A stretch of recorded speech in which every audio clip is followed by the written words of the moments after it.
Hello students, देखिए यहाँ पर हम आज चालू कर रहे हैं सीबीएसई का 10th क्लास का सेकेंड सेट। पहला सेट हमने कंप्लीट कर दिया, 10th क्लास का मैथमेटिक्स का पहला सेट कंप्लीट कर दिया।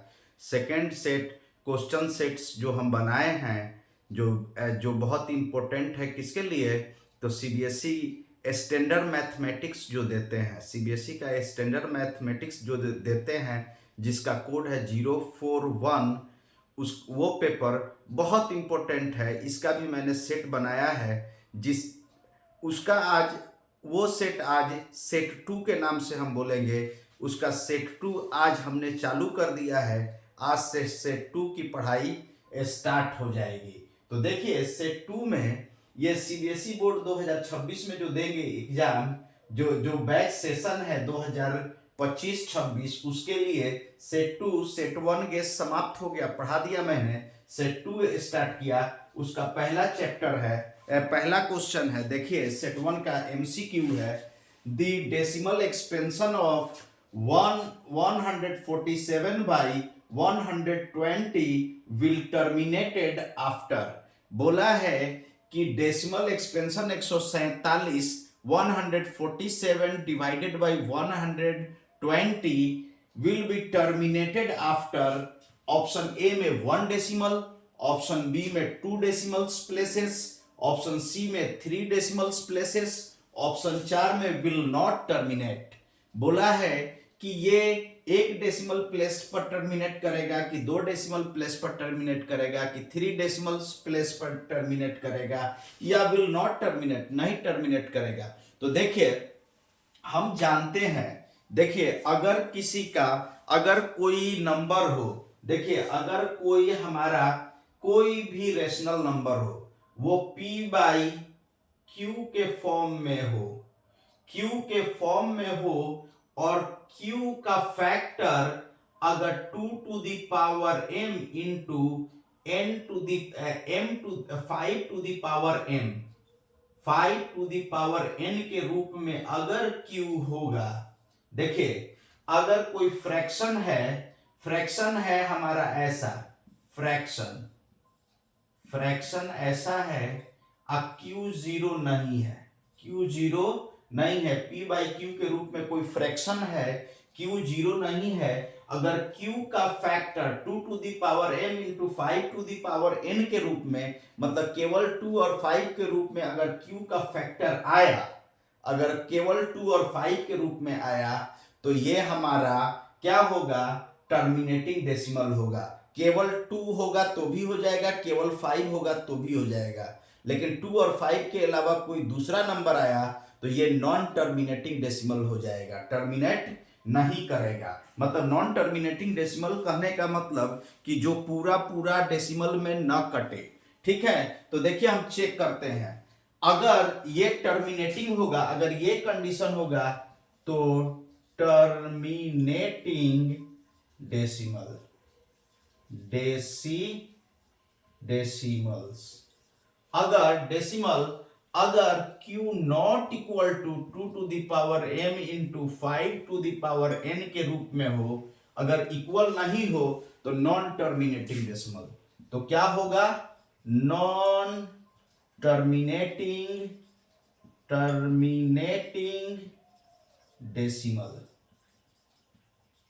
नॉन टर्मिनेटिंग डेसिमल होगा। तो देखिए यहां पर 147 है, सॉल्व कर रहे हैं हम। सॉल्यूशन यहां पर हमारा दिया है फ्रैक्शन 147 बटा 120। तो देखिए यहां पर 741, इसको सम करेंगे तो कितना आएगा, 12। इसका मतलब 3 से कट जाएगा, तो 3 से काट दीजिए, 3 चौका 12 और 3 नवा 27। अब देखिए 3 से 3 चौका 12, ये हो गया 49 बाई 40। अब देखिए इसका प्राइम फैक्टराइजेशन 40 का कीजिए, 40 का प्राइम फैक्टराइजेशन कीजिए तो क्या होगा, 40 का प्राइम फैक्टराइजेशन डिनोमिनेटर का करेंगे तो 2 से 20 बार में, 2 से 10 बार में, 2 से 5 बार में, 5 से 1 बार में, मतलब 2 into 2 into 2 into 5 is equal to 40।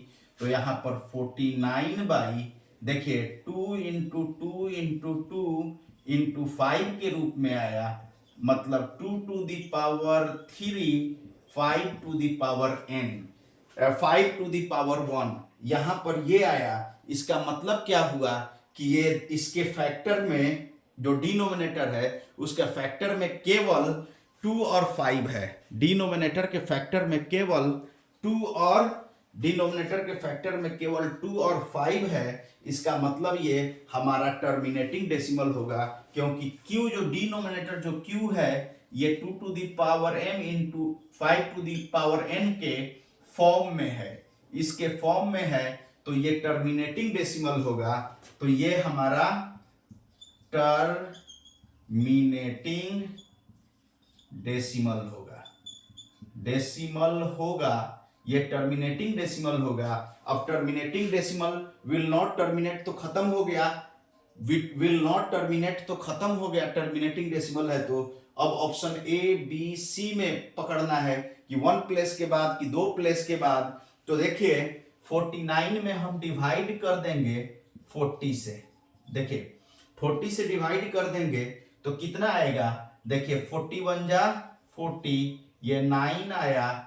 अब देखिए 40 से नहीं जाएगा तो एक डेसिमल 0, 42 जा 80, ये देखिए ये 0 ये 1, फिर डेसिमल के बदला में एक 0, 42 जा 80, ये 20, एक और 0 आएगा, ये 5 बार में चला जाएगा। देखिए 5 बार में चला जाएगा। इसका डेसिमल का इसका वैल्यू जो होगा, देखिए इसका वैल्यू जो होगा वो हमारा, इसका वैल्यू जो होगा वो होगा 1.225, 1.225, मतलब 3 डेसिमल प्लेस आ रहा है, 1 2 3, 3 डेसिमल प्लेस। तो हमारा ऑप्शन क्या होगा, ऑप्शन सी इज करेक्ट होगा, ऑप्शन सी हमारा सही होगा। देखिए अगला क्वेश्चन,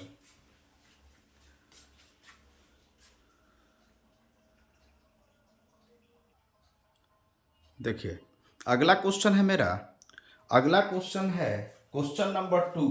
क्वेश्चन नंबर 2 क्या कहता है इसको समझना है। क्वेश्चन नंबर 2 क्या कहता है कि if 1 zero of polynomial px is equal to x square minus 8x plus k is 3, मतलब ये पोलिनोमियल क्वाड्रेटिक पोलिनोमियल है। तो क्वाड्रेटिक पोलिनोमियल का क्वाड्रेटिक पोलिनोमियल है तो इसका 2 जीरो होगा, जिसमें से एक जीरो दिया हुआ है 3, एक जीरो अल्फा समझ जाइए, अल्फा का वैल्यू दिया है 3, बीटा नहीं दिया हुआ है, मतलब 2 जीरो होते हैं, एक अल्फा एक बीटा। तो अल्फा का वैल्यू दिया है 3, फाइंड द वैल्यू ऑफ के। तो के का वैल्यू क्या होगा, वहां पर कांस्टेंट टर्म का वैल्यू क्या होगा, जहां पर ऑप्शन ए 15 है, ऑप्शन बी 3 है, ऑप्शन सी -15 है, ऑप्शन डी 5, इसमें से के क्या होगा ये बताना है। तो सबसे पहले हम देखिए, हम पोलिनोमियल को लिखेंगे, polynomial px is equal to क्या दिया है, x square minus 8x plus 3। अब देखिए एक हमारा पोलिनोमियल का जो जीरो है, एक जीरो दिया हुआ है, देखिए गिवन जीरो हमारा x इज इक्वल टू 3 दिया हुआ है, पुट कर देंगे, x इज इक्वल टू 3 दिया हुआ है। तो find the value of k। अगर हम किसी पोलिनोमियल में जीरो को पुट करते हैं, ये जीरो है, ये 3 जीरोज है, ठीक है, एक जीरो दिया हुआ है, ये जीरो है इस पोलिनोमियल का px पोलिनोमियल का ये जीरो है, 3 जो है x is equal to 3 zero है पोलिनोमियल px का। तो अगर किसी पोलिनोमियल में जीरो रखते हैं, उसका जीरो रखते हैं, x का वो मान जो उस पोलिनोमियल का जीरो है, अगर उसको रखते हैं तो पूरा पोलिनोमियल का वैल्यू जीरो के बराबर हो जाता है और वहां से k का वैल्यू निकलता है। तो देखिए यहां पर जब पुट करेंगे तो क्या होगा, p जीरो पुट करेंगे x की जगह पर 3, तो ये 3 हो जाएगा, ये 3 का स्क्वायर हो जाएगा, देखिए स्क्वायर 8 इंटू 3 प्लस के। चूंकि जीरो पुट किए हैं, p3 जीरो पुट किए हैं तो P3 का वैल्यू क्या हो जाएगा, जीरो के बराबर, क्योंकि ये जीरो है तो ये जीरो हो जाएगा। ये 3 3 जा 9, 8 3 का 24, 24 प्लस के। अब देखिए जीरो इज इक्वल टू 24 में से 9 गया -15, -15, 24 में देखिए 24 में से 9 गया -15 प्लस के, तो के इज इक्वल टू +15।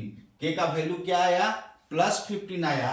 मेरा ऑप्शन ए जो होगा वो करेक्ट होगा। देखिए अगला question,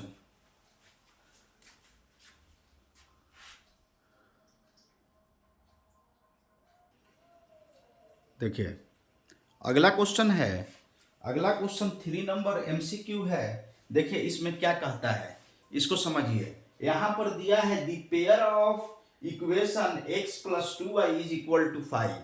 the pair of equation x + 2y = 5 and 3x + 6y = 15 has, option A में ये दो पेयर दिया है हमारा इक्वेशन का, तो दो पेयर दिया हुआ है। बोल रहा है कि ये इन दोनों का जब मतलब सॉल्यूशन निकालेंगे तो यूनिक सॉल्यूशन होगा। यूनिक सॉल्यूशन का मतलब एक सॉल्यूशन, मतलब एक वन, मतलब कि सॉल्यूशन होगा, वन आंसर होगा जिसका वो यूनिक सॉल्यूशन होगा। कि बी में इनफाइनाइटली सॉल्यूशन होगा, कि अनंत मतलब अनगिनत सॉल्यूशन होगा। सी में नो सॉल्यूशन होगा, डी में 2 सॉल्यूशन होगा। तो पहले हम समझेंगे कि सॉल्यूशन होता कैसे है। तो देखिए अगर कोई हमारा दिया हुआ है a1x plus b1y plus c1 is equal to 0, एक इक्वेशन ऐसा दिया हुआ है। दूसरा दिया हुआ है a2x b2y plus c2 is equal to 0, ये 1 ये 2। अगर पहला केस में a1 by a2 is not equal to b1 by b2 आता है तो unique solution. a1 by a2 not equal to b1 by b2 आता है तो यूनिक सॉल्यूशन। दूसरा में अगर a1 by a2 is equal to b1 by b2 आता है, not equal to c1 by c2, तो no solution, no solution, no solution. तीसरा केस में अगर a1 by a2 is equal to b1 by b2 is equal to c1 by c2 आता है, is equal to c1 by c2 आता है, तो infinite solution, infinite solution, solutions, ये होता है हमारा केस। अब देखिए ये क्वेश्चन की तरफ देखिए। क्वेश्चन दिया हुआ है x प्लस 2y प्लस 5 है, इधर लाकर -5 कर दीजिए।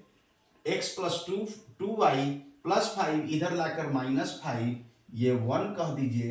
इसका x का कोफिशिएंट को a1 यहाँ पर 1 है, b1 यहाँ पर 2 है, c1 -5 है। अब देखिए दूसरा equation 3x plus 6y plus 15 है, उधर इधर लाकर -15 इज इक्वल टू 2, इक्वेशन दूसरा कर दीजिए। अब देखिए इसका कोफिशिएंट को x का कोफिशिएंट को a2 3, b2 6, c2 -15। अब देखिए a1 बाई a2 कीजिए, तो a1 बाई a2, तो a1 कितना है, a1 1 है, a2 3 है। अब यहां पर b1 बाई b2 कीजिए, तो b1 2 है और b2 6 है, तो 2 1 जा 2, 2 3 जा 6, 1 बाई 3। अब c1 बाई c2 कीजिए, c1 बाई c2, तो c1 -5 है और c2 -15 है, तो माइनस माइनस प्लस, 5 1 जा 5, 5 3 जा 1 बाई 3। तो देखिए a1 by a2 B1/B2 C1/C2 तीनों 1/3 आया, मतलब तीनों इक्वल है। देखिए चूंकि A1/A2 is equal to B1/B2 is equal to C1/C2 is equal to 1/3 is equal to 1/3, तीनों बराबर आ गया। तो जब तीनों बराबर आ गया तो हमारा क्या होगा, इनफाइनाइट सॉल्यूशन। देखिए तो हमारा सॉल्यूशन होगा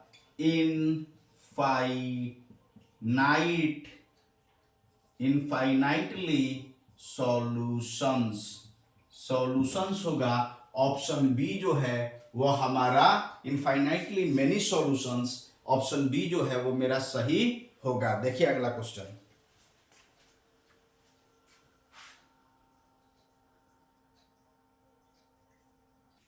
देखिए अगला क्वेश्चन है क्वेश्चन नंबर 4। क्वेश्चन नंबर 4 क्या कहता है, इसको समझना है। क्वेश्चन नंबर 4 है the nature of roots of equation. देखिए क्वाड्रेटिक इक्वेशन है। The nature of roots of equation 3x² minus 2x plus 1/3 is equal to 0 is. अगर ये जो हमारा इक्वेशन है क्वाड्रेटिक इक्वेशन, इसका मतलब कि क्या आएगा सॉल्यूशन, ए में रियल एंड इक्वल आएगा, बी में रियल एंड डिस्टिंक्ट आएगा, सी में नॉट रियल, डी में कैन नॉट बी डिटरमाइंड। क्या हम इसको नहीं निकाल सकते हैं? तो देखिए यहां पर हम पहले सबसे पहले इक्वेशन लिखेंगे। तो इक्वेशन में क्या लिखेंगे, तो यहां पर समझिए इक्वेशन लिखेंगे। इक्वेशन में हम सबसे पहले लिखेंगे, देखिए इक्वेशन क्या है, 3x² minus 2x plus 1/3 is equal to 0। अब ये आ गया तो यहां पर देखिए, यहां पर हम सबसे पहले क्या करेंगे, एलसीएम ले लेंगे। तो ये बाई में 1 छुपा हुआ है, बाई में 1 छुपा हुआ है, 3 एलसीएम आ जाएगा, 3 एलसीएम आ जाएगा तो 3 3 जा 9x² और 3 2 जा 6 अब प्लस 1 हो जाएगा। तो देखिए 9x² माइनस 6 प्लस 1, ये 3 डिवाइड में इधर इनटू में चला जाएगा। तो जब जाएगा तो ये हो जाएगा इक्वेशन 9x²। देखिए 9x² minus 6x plus 1 is equal to 0। अब देखिए इक्वेशन क्या होगा, इसको पहचानेंगे कैसे कि ये इक्वेशन का मतलब कि सॉल्यूशन क्या होगा। इसको पहचानने के लिए डी का हम वैल्यू पर डिपेंड करते हैं। डी क्या होता है समझिए, डी जो होता है डिस्क्रिमिनांट b² minus 4ac, b² minus 4ac। अगर किसी का b² माइनस 4ac डी अगर एक में डी अगर ग्रेटर देन 0 आएगा तो इसका मतलब real and unequal, real and distinct या अनइक्वल दो में अगर हमारा d का वैल्यू इज इक्वल टू 0 आया, d का वैल्यू 0 के बराबर आया तो ये हमारा रियल एंड इक्वल रूट्स होगा। अगर d का वैल्यू देखिए d का वैल्यू लेस देन 0 आया, less than 0, d less than 0 तो ये होगा हमारा नॉट रियल, मतलब ये नॉट रियल होगा, ये रियल नहीं होगा। तो अब देखिए यहां पर क्या करेंगे, यहां x² का कोफिशिएंट a 9 है, b -6 है, c 1 है। तो d निकालेंगे तो d is equal to b² minus 4ac। b कितना है -6, तो -6 का स्क्वायर माइनस 4 इंटू a का मतलब 9, c का मतलब 1। तो ये 36, देखिए 3 3 जा 36, 36 और 4 9 जा 36, ये 0 आया, d का वैल्यू 0 के बराबर आया। तो जब d का वैल्यू 0 के बराबर होता है तो क्या होता है, सॉल्यूशन रियल एंड इक्वल। तो सॉल्यूशन क्या आएगा, सॉल्यूशन हमारा रियल एंड इक्वल आएगा, मतलब x का दोनों वैल्यू हमारा बराबर होगा। तो देखिए कौन सा ऑप्शन सही हुआ, तो ऑप्शन ए हमारा real and equal, option A सही हुआ। देखिए यहां पर आज का जो पढ़ाई है वो समाप्त करते हैं। देखिए अगर इन सारे क्वेश्चनों को लेना है तो आप मेरे टेलीग्राम चैनल पर चले जाएंगे, जिसका लिंक हमारा हर यूट्यूब वीडियो के डिस्क्रिप्शन में होता है, और वहां से ये सब क्वेश्चन ले सकते हैं, वहां डाला हुआ है। और अगर मेरा काम अच्छा लगता है तो मेरे चैनल को सब्सक्राइब कीजिए। Thank you so much.